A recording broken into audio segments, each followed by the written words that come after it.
매일매일 수상한 매일함 털어놓기 힘든 궁금증 음주의 기묘한 사연들이 도착하는 여기는 수상한 매일함입니다. 저는 선사패 김PD고요. 무단기가 있는 충격을 먹은 네. 허한나입니다. 아니 이 깜빡이는 이 조명이 전원을 꺼도 계속 깜빡이는 거라면서요. 그렇죠. 전을 내어서 안 개미하는 우리가 걱정을 안 하죠. 그것도 봐요. 그러네. 이거 끄면 되는 거를 계속 이게 네. 깜빡거리게 놔둘 리가 없지. 네. 그런 거 있잖아요. 코드 연결 안 했는데 막 켜지고 막 그렇죠. 이런 거. 아 내가 옛날에 그랬잖아. 네. 이사 갔는데 에어컨 네. 자꾸 꺼지고 켜지고 그래서 리모컨이랑 뭐가 잘못돼 있나 하고 열어봤더니 뚜껑을 열었더니 건전지가 건전지가 없었잖아. 없어. 그거 했었잖아. 네. 그러고서 빨리 사가지고 막걸리 사가지고 이렇게 화장실에 놓고 거실에 놓고 고실에 했더니 그 다음엔 안 그랬다고 했잖아. 저희가 비싼 돈 들여서 업자 부를 필요가 없네요. 고시래를 하면은 고시래. 이게 막걸리면 막걸리 된다. 사와. 땅콩 막걸리로. 막 그 저기 펜션에 가서 막 헤어드라이로 머리를 막 말리고 있는데 코드가 여기 덜렁덜렁 웬일이야. 뒤에서 막 귀신 얘기 좋아하는 프로파일러 베프로님 모시고요. 이제 2025년에 푸른 뱀의 해입니다.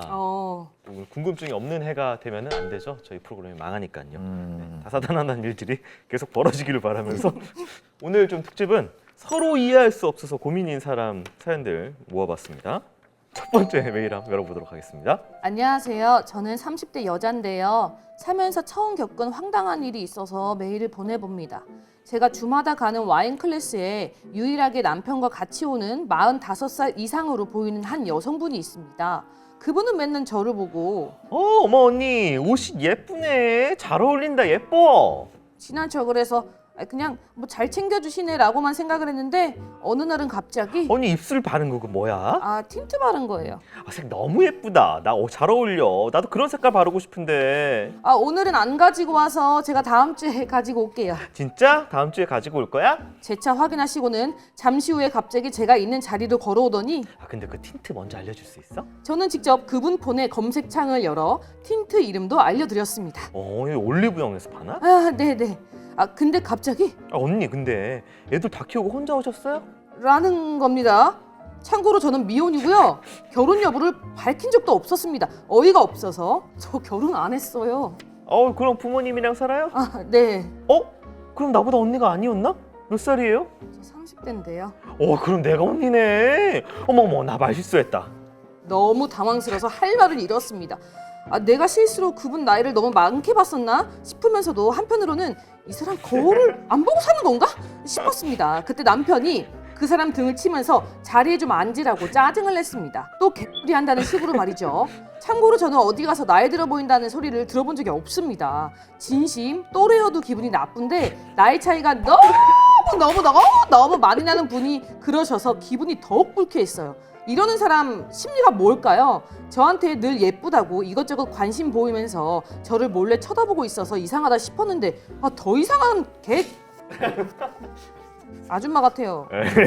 저 사연이 도착을 했습니다. 그러니까 남편이 아는 네. 거죠. 이 인간 또 주접떠는구나 해갖고 끌고 하다가 앉아서 앉힌 거죠. 네. 그런 분들이 있죠. 수다 많고 주접 많고 남자들도 그래요. 남자들도 괜히 쓸데없이 막 어디 가서 오지랖 떨고 주접 떨고 이러면 아내분이 이 인간 또 잡아다가 네. 앉히고 그러네. 남자가 여자가 상관없고 똑같이 그럽니다. 근데 약간 이게 자꾸 언니 하는 게 네. 자기를 좀 어리게 보이고 싶어서 좀 주위 분들한테 그렇게 하는 건 아닌가? 가게 갔을 때 언니 이렇게 가는 거 있잖아요. 그거는 어떤 그거는 불호칭이 존중. 없어서 뭐. 존중의 표현. 네, 내가 저기요 하면 미안하잖아. 그렇죠. 저기는 좀 네. 이상하지. 그래서 언니가 아닌 것 같음에도 불구하고 언니 하는 거지 그거는. 네. 어. 근데 이분은 실제로 나보다 나이가 많다. 많은 줄 그렇지. 알았어요. 그러니까 흔히 말하는 원래 언니라는 거는 그냥 헤이 미스터 이런 느낌으로 언니라고 쓰는데 이 양반은 야지를 주는 거지. 근데 내 거 틴트랑 이런 건 왜 물어봐? 왜 예쁘다 그래? 그럼 당연히 뭐라 그래. 거리가 있어야 되니까. 야지를 주기 전에. 그렇지. 아니 뭔가 얘기를 걸어야 되니까 틴트 뭐 어디 뭐든 이렇게 하는 거지. 그 사실은 이 틴트가 관심이 없는 거지. 큰 거지. 근데 진짜 이거 조금 억울한 게 뭐냐면 네. 어릴 때는 누군가를 보면 언니라고 하는 게 그 분을 위해서 좋은 거잖아요. 네. 약간 존중이잖아요. 나이를 먹었다? 어딜 가. 언니 이러면 내가 그분을 까내리게 되는 건 거야. 그렇죠. 예. 그래서 오히려 좀 더 나보다 어리잖아요. 약간 이렇게 해. 나보다 그러니까. 들어 보여도. 네. 낮춰 보이는 게 그치, 칭찬이고. 그러니까. 예. 그리고 우리 초등학교 들어갈 애들은 자기 좀 들어 보이고 싶거든요. 자기보다 나이보다. 예. 애기들은 예, 좀 더 형님 되고 싶고 어. 그러거든요. 나도 그 35 이후부터 볼터치를 하기 시작했어요. 그 전에는 하지 마, 나 누디한 메이크업 좋아해. 요즘에 한 겹 더 발라.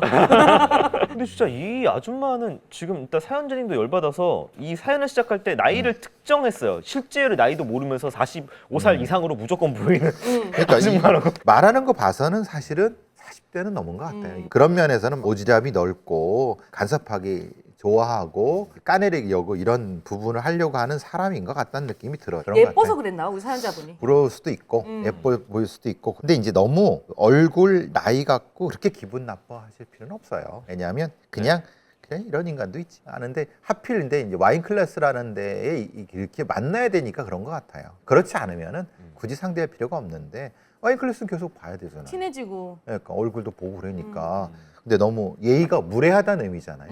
무례하니까 기분 나쁘다는 건데 약간 이게 남자들이 조금 더 이 정도의 타격감이 입을 만한 게 뭐가 있을까 생각을 했는데 남자는 약간 능력 후려치기라고 하면은 거기 작은 회사 거기 다니시는구나 이런 식 있잖아. 와, 아니 그런 남자들이 있어요? 아니, 네, 남자도 이거 능력 은근슬쩍하게. 그렇게 예. 하는 사람들은 진짜? 있죠. 자격지심 있는 거잖아. 그렇죠. 그렇죠. 네. 그래서 이제 그런 걸 똑같이 쓴 거죠. 그러니까 아줌마도 그럼 자격지심 때문이야. 그렇죠. 똑같은 거죠. 본인 눈이 짜글짜글하니까. 남자든 여자든 자신의 자존감이 낮은 사람들이 그건 갖고 시비 그래 거는 그래. 거죠. 똥 밟았다 진짜. 그러니까 모자란 사람이라고 생각하시고 넘어가시면 될 것 같습니다. 아줌마 눈 이렇게 징그러워요. 아이고 그러지 마. 안 돼? 그럼 칼 들고 온다. 두 번째 메일 한번 열어보도록 하겠습니다. 안녕하세요. 어르신들의 심리가 궁금해서 메일을 씁니다. 최근에 할머니를 나훈아 콘서트에 보내드리고 싶어서 표를 예매했는데요. 미리 말씀 안 드리고 예매를 시도해봤다가 성공한 거라 바로 아버지께 말씀드려서 할머니 의사를 여쭤봐달라고 했습니다.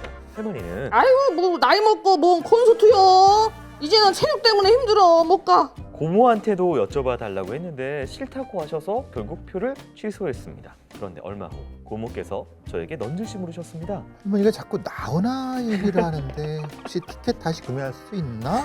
분명히 제가 아버지, 고모 두 번이나 여쭤본 건데 며칠 지나서 그것도 스리슬쩍 언급하시는 할머니 심리 뭘까요? 친구 어머니도 어떤 가수 티켓을 구해줄 수 있냐고 친구가 여쭤봤는데 아니라고 하시더니 나중에 야, 구할 수 있냐? 라고 여쭤보셨다고 합니다. 이런 어르신들의 심리가 궁금합니다. 할머니가 나훈아를 그렇게까지 안 좋아하시는데 티켓은 안 주기 아까우셨던 걸까요? 그리고 제가 다시 표를 구할 수 있게 응원해주세요. 흑흑이라고. 그 어르신들은 늦게 옵니다. 가고 싶은 마음이 바람이 그렇죠. 좀 예, 늦게 드는구나. 왜냐하면 혼자 가기에는 좀 체면은 그렇고 노인정 뭐 가다 보니까 나오나 가는 사람들이 있어. 어르신들은 체면과 분위기 같은 것들을 조성해 갖고 같이 보내드리는 걸로 하는 게 맞습니다. 아니 티켓 구하는 것도 힘든데 분위기를 조성해서 내가 가고 싶다고 그런 게 익숙하지 않으신 분들이기 때문에 네. 보통 이런 경우는 티켓을 그냥 탁 놓고 가시면 돼요. 어른들이 이게 항상 뭐 어버이날이나 뭐 생일이나 뭐 등등 했을 때 항상 됐다 하지 마라 라고 했을 때 진짜 안 하면은 이거 또 약간 또 기분 상해하시는 게 있거든요. 그리고 바람을 내가 넣었잖아 일단. 그럼 하고 싶은 마음이 점점 커질 그렇죠, 것 같아. 예. 그리고 저희 그 아버지도 제 가발 하나 맞춰드렸고 이번에 어머님도 네. 그 쇼파를 제가 바꿔드릴까요? 그랬더니 네. 엄마가 아우 됐어, 아유 괜찮아 이랬거든요. 네. 그냥 쇼파 보냈어요 뭐니 했더니 고마워. 그렇죠. 저는 이제 그냥 지갑에서 돈 꺼내갖고 놓고 네. 뭐 이거 다른 얘기예요. 어머니도 본척 만척 하고 얘기해요. 그러면 이제 그리고 나중에 이제 어디 가서 뭐 썼다 뭐 이런 얘기 한두 마디 하시는데 그냥 익숙해진 거죠.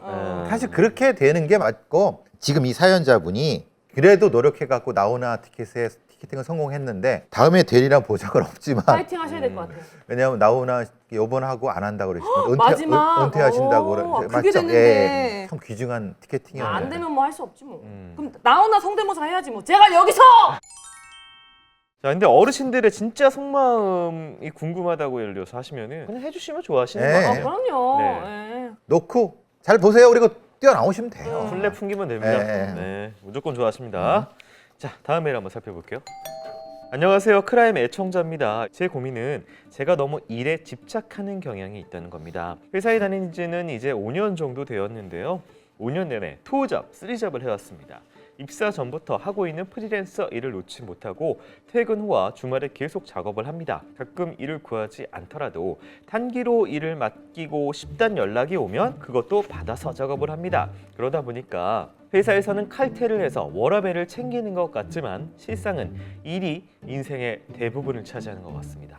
프로젝트 성과나 연봉 협상 때 일에 대한 평은 나쁘지 않은 것 같은데 상사가 하는 말이 일이 할 수 있는 만큼은 하는 것 같아. 공무원 같다 할까? 이런 얘기를 들으면 내가 더 열심히 해야 되는데 싶다가도 다른 일들을 놓지 못합니다. 부업으로 받는 수입들이 이미 월급을 넘어서 부럽다. 그 어느 것도 포기하지 못하겠습니다. 평소 남편이 집안일을 대부분 해줘서 문제는 없습니다만 가끔 남편이 진지하게 자기 이러다가 건강에 위험할 것 같아 걱정돼. 수술 받은 적이 있어서 저도 조심하려고 하는데 뭐 매번 밤을 새워서 하는 것도 아니고 이 정도 괜찮지 싶습니다. 어디선가 이렇게 자기를 극한으로 모는 건 천천히 자기를 죽이고 있는 거라고 해서 내가 사실은 죽고 싶은 건가 하는 생각까지 해봤는데 그건 아닌 것 같습니다. 그냥 이 일을 우다다다 해내고 와 이걸 해내네 힘겹습니다 하고 느끼는 것이 너무 짜릿합니다. 그러다가 어떤 때는 마감일이 코앞 닥칠 때까지 아무것도 안 하고 15시간 잠만 자기도 합니다. 그래서 내가 사실 엄청 게으른 게 아닐까 하는 생각이 들기도 합니다. 저도 저를 뭐라고 정의할지 모르겠네요. 아무튼 어떤 일도 포기 못하겠고 다 잘하고 싶은 마음이 어떻게 해야 될까요? 뼈를 맞고 순살이 되어도 좋으니까 세 분의 조언 듣고 싶습니다. 워커홀릭, 극단의 상태에서 일을 빠르고 신속하게 처리하는 것에 짜릿함을 느끼는 그런 것에 어떤 워커홀릭들이 분명히 존재하는데 근데 이분은 본 직업은 딱 거기까지만 하고 나머지 프리랜서로 있었던 성과가 딱 나타나는 거는 진짜 하는 사람 같아요. 근데 사실 상사이나 회사의 입장에서는 더 해주면 좋죠. 그렇죠. 100이란 거 있으면 사실은 110을 원하는 거잖아요. 네. 그런 어떤 짜릿함을 지금 스릴을 느끼시는 건가? 이분이? 근데 왜 네. 그 성과를 하는 거에 짜릿함을 느끼시는데 본 직업에서는 짜릿함을 못 느끼시고 왜냐하면 본 직업은 주어지는 거니까. 주어지는 거니까 프리랜서는 자기가 성과니까 찾아서 자기가 잘하는 하는 만큼. 거를 하는 거니까 그거에 차이가 있는 것 같기도 해요. 일에 대한 만족감은 자유직업이라든가 프리랜서 쪽이 더 높은 건데 그건 또 불안하잖아요. 맞아요. 네. 불안하니까 그 원래 직장은 일종의 사이드 잡으로 거꾸로 가지고 있는 이분은 그런 느낌이 들어요. 아니 사실 그런 분들도 없지 않아 있어요. 네. 그럴 그게 것 뭐 같아요. 틀렸다고 생각하지 않아요? 본인의 선택이지 뭐 그거야. 이 상사가 우리 직장을 완전히 엉망으로 한다는 게 아니잖아요. 네. 딱 그거만 한다는 거니까 그게 불만인지 못하면 따르겠죠. 그렇죠. 그러니까 그거가 좀 애매한 선을 잘 지키는 사람이에요.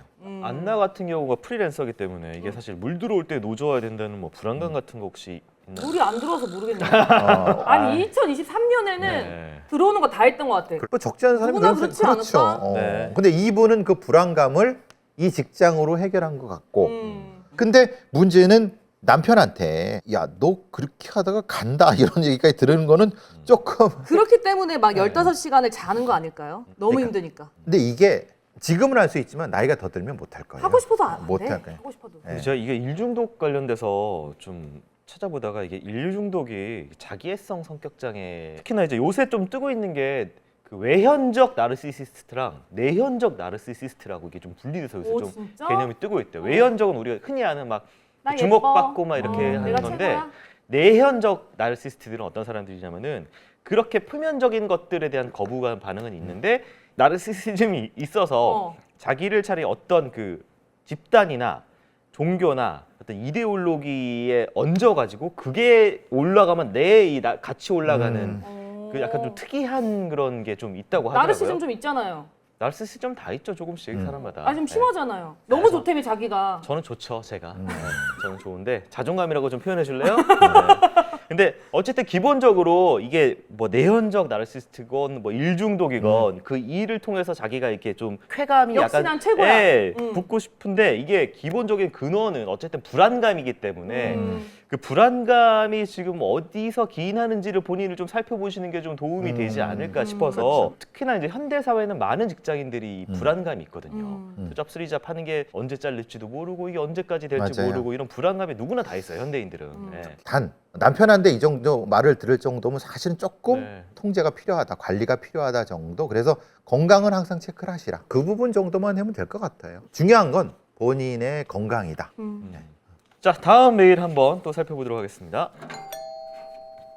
안녕하세요. 저는 미국 남편이 있는 결혼 5년 차 30대 여성입니다. 남편과 저는 1년 정도 친구였다가 4년 연애 후에 결혼했는데요. 요즘 남편의 심리가 도무지 이해가 되지 않아 답답한 마음에 메일을 씁니다. 저는 결혼 후 해외에 살면서 1년에 한 번 정도 한국에 꾸준히 방문 중인데요. 올해도 혼자 한국에 와서 가뿐한 마음으로 시간을 보내고 있었습니다. 그런데 갑자기 허니가 우리 잠시 휴식기 좀 가지면 어때? 어차피 너 한국에서 가족들이랑 시간 보내니까 나 한 발짝 물러서서 우리 그 릴레이션십에 대해서 다시 생각해보고 싶어. 너무 당황스럽지만 의연하게 대답했습니다. 그래 알았어. 그래도 나 사랑하지? 그것에 대해서 생각해보려고. 멘붕이 왔어요. 오기 전까지는요 비즈니스석도 흔쾌히 끊어주고 사이가 좋았는데 갑자기 무슨 생각인가 싶었습니다. 온갖 생각이 머리를 스쳤지만 워낙 혼자만의 시간을 중요시하는 남편에게 너무 매달리면 반감만 살 것 같아서 일단 알겠다고 했습니다. 명목상은 연락을 안 하는 상태였지만 남편은 제가 인스타 게시물을 올리면 가장 먼저 확인하고 본인이 하고 싶은 말이나 보여주고 싶은 사진이 있으면 사진을 보내기도 했습니다. 그러다가 갑자기 무슨 생각이 들었는지 나 이제 휴식기 안 가져도 될 것 같아. I miss you. 보고 싶어. 하지 말아야 할 말을 했어. 내가 너무 감정적이라서 so sorry. 뭐지? 그냥 감정 기복이었나 싶어서 다시 평소처럼 연락을 했습니다.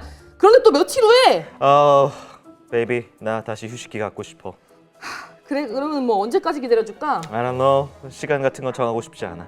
그 순간 제 이성의 끈은 끊어졌습니다. 나도 네가 자꾸 나 이렇게 상처 주는 거 그냥 놔둘 수 없어. 시작은 네가 정했으니까 끝은 내가 결정할게. 앞으로 연락하지 말고 인스타도 당분간 비활성화할 거야. 그랬더니 갑자기 태도가 바뀌면서 그것도 투머치 아닌가? 너무 불필요하지 않아? 너한테 혹시 뭔 일 생기면 연락도 해야 되고. 그렇게 2주 정도 연락하지 않다가 저희는 평소로 돌아가려고 했지만 전 미국 집에 돌아왔습니다. 그러다가 한번 남편이 갑자기 제 일상적인 질문에 짜증스러운 반응을 보이길래 저도 그냥 말을 안 했습니다. 필요한 말만 하는 관계가 일주일이 넘자 결국 폭발한 저는 우리 대화 좀 해. 그래 기분이 아니야. 지난 시간의 모든 울분이 결국 폭발한 저는 침대로 가서 아이처럼 울고 말았습니다. 남편은 금방 쫓아와서 위로를 해주더라고요. 우리 관계에 대해서 대체 어떻게 무슨 생각을 하고 있는 거야? 헤어지고 싶은 거야? 모르겠어. 머리가 복잡해서 정리가 안 됐어. 말하고 싶지가 않아. 날 사랑하긴 해? 그럼 사랑하지. 현재는 다시 조금씩 대화를 하기는 시작했는데 대체 이렇게 소통이 안 되는 남편은 무슨 생각을 하고 있는 건지 모르겠습니다.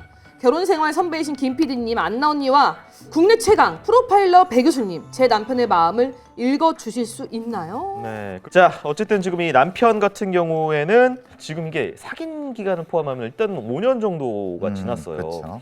그리고 이제 나이대도 이 남성도 아마 뭐 모르긴 하지만 이제 30대 후반 정도 네. 나이니까 남편이 좀 이렇게 남자들 이럴 때가 오는 그 시기인 것 같긴 해요. 결혼 이거 맞나? 나 지금 잘 살고 있나? 좀 늦게 오는 사람들이 있거든요, 남편들. 그런 시기 플러스 이분의 개인적인 이런 게 좀 겹치지 않았나, 이 남편분의. 남편의 성향이 네. 조금 네. 개인적인 프라이버시를 중시하는 사람 같아요. 이 사연자분은 문화적으로 네. 가족적인 그런 부분이 조금 더 강하신 분 같고 약간 문화적인 차이가 좀 느껴지네요. 네. 그래서 이 남편분이 그거에 대한 거를 표현을 잘 못하신 것 같아요. 네. 그거를 그 남편하고 얘기를 많이 해서 네. 그러니까 개인적인 생활과 부부 사이의 어떤 생활을 서로 잘 네. 조절하지 않으면은 주기적으로 이 남편분은 그렇게 좀 폭발하고. 예. 우리나라 그 인프피 대표 연예인 허한나 씨. 네. 인프피들이 원래 얘기를 안 하는 거 꿍 하고 있다가 이렇게 알려져 있잖아요. 그런 그렇게? 분들이 계시긴 하더라고요. 네, 인프피 네. 중에. 네. 네, 저는 아닌데. 네네. 그래서 이게 그런 좀 아니 예를 들어서 남편이 얘기 안 하고 있어. 뭐 어떻게 그런 안나 씨는 좀 풀어갈 것 같아요? 왜 이런데? 직접적으로. 왜 그래? 왜 그러냐고. 얘기를 해줘. 왜 그러는 건데? 그거를 좀 생각을 해보고 싶어. 왜 그러는지 내가. 자기도 자기를 모를 수 있는 혼자 있고 싶어. 그런 얘기를 딱 얘기하면은 상처받을 것 같아. 완전 받아요. 저는. 그러니까 어. 그걸 알고 싶다고 넌지시 얘기하면서 이해해 달라는 투로 얘기하는 것 같다는 느낌도 들어요. 이 남편이 그럴 수도 있다. 그러네. 오히려 이렇게 얘기를 하면은 내가 막 상처받고 네. 그럴까봐 그걸 말을 못하는 걸 수도 있겠다. 혼자 있고 싶다고 하면은 나는 일단은 사랑이 식었구나. 그렇죠, 이럴 것 예. 같아. 어. 근데 사랑하긴 한다고 그랬잖아요. 네. 근데 혼자 있고 싶은 거예요. 왜냐면 이분은 사실 자기 프라이버시가 중요하거든. 근데 이제 이 사연자는 사랑하는데 왜 프라이버시? 이럴 수도 있거든요. 네. 계속 붙어 있고 싶고. 그렇죠. 예. 아 이게 좀 어려워요. 하여튼 이 바람은요. 왜냐면 와이프가 한국에 가자마자 그랬잖아요. 그 전에는 빨리 어떻게든 잘 보내려고 네.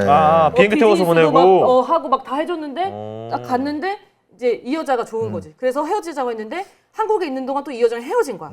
그리고 다시 우리 다시 사랑한다 그러다가 그런 건 아닌가. 그렇게 마음이 떠났으면 제일 먼저 인스타 확인하고 이러진 않았을 거예요. 그렇지. 아. 그러니까- 관심이 없으니까. 예. 오히려 차라리 다른 여자가 생겼다고 하면 사실 이 사연자는 더 편할 수도 있어요. 왜냐하면 이미 떠났구나라고 생각하면 선택하는데 크게 어렵지 않을 거라고 생각을 해요. 근데 제가 생각할 때 문화적 차이라고 하면 사실은 이게 좀 얘기하기 참 애매하거든요. 그래요. 네. 사랑하지 않는 게 아니잖아요. 사랑하는데 문화적인 어떤 공간이라든가 어떤 설정을 여러 가지 통해서 해야 되니까 이게 참 어려운 거죠. 결혼 포함해서 10년 더 넘게 지금 한 분과 사랑을 해오고 있는데 길게 이렇게 있다 보니까 그러니까 나도 내가 변하지만 그분도 이제 변화오는 것들을 이제 그쵸. 지켜봐 오잖아요. 근데 한편으로 이게 무슨 생각이 드냐면 내가 좋아했던 부분도 있고 내가 이해 못하는 부분도 있고 하지만 내가 사랑하는 사람이 그 여정을 헤쳐가는 과정을 좀 봐왔던 것 같아요. 그러니까 지금 이 사연자분도 사랑하는 남편이 지금 헤쳐가는 과정인 거잖아요. 그렇죠. 예, 맞아요. 본인이 지금 힘들 수는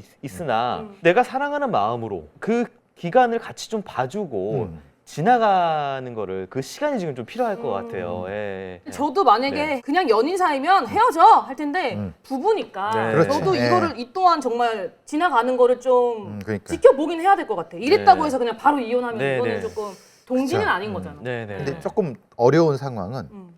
이 사연자분은 1년씩 한국에 와서 지나고 그분은 또 1년을 거기서 혼자. 이게 사실은 조금 난점인 것 같아요. 근데 그러면은 이 남자분도 혼자 있는 거를 좋아한다면서요? 그럼 좋은 거 아니에요? 같이 있으면 혼자 있는 게 아니라 물리적으로 떨어져 있으면서 혼자 있는 것도 다른 부분이죠. 다른 부분이에요? 그렇죠. 예민하다 진짜. 그 진짜 예민하죠. 어, 이분 참 예민한 분. 그러네. 사랑하면서 내가 보고 싶을 때 볼 수 있는. 근데 지금 이거는 그게 아니라 이기적이야.